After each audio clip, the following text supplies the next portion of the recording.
Nakapagprita naman tayo ng pork belly. So, ang ginawa ko dito, ito ay nilaga ko na sa seasoning. Kagaya ng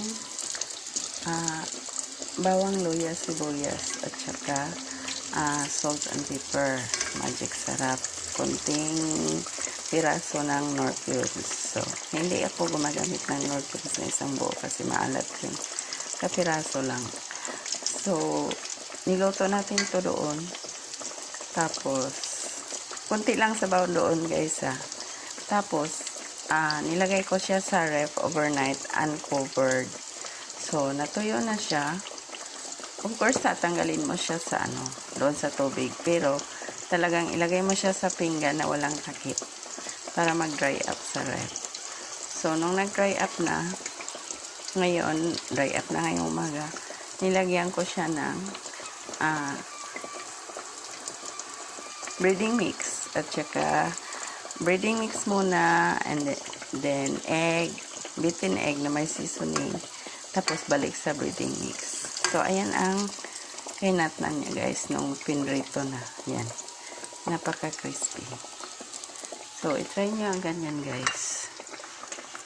Sa gabi pa lang ilaga nyo na, tapos lagay sa ref overnight. So ayan, pambaon ito ng bata guys. Yan. Napaka-crispy niya. So, ito yung kanin partner dyan. Yan, malapit na. So, nagsaing lang kami dyan kasi konti lang. 1 cup lang. So, ayan guys. Luto ng ating crispy liempo. Para siyang, lechon sa kawali. Kaya lang, meron siyang breading mix. Dahil yan ang gusto ng bata, may breading mix. Ayaw niya ng diretso prito. Gusto niya may breading mix dahil lumaki yan siya na ang ginakain niya may mga coating. So, siguro pagtanda niya, mabago rin ang gusto niya. Dahil ang breading mix hindi bagay sa may edad na kasi nag-absorb ng mantika yan.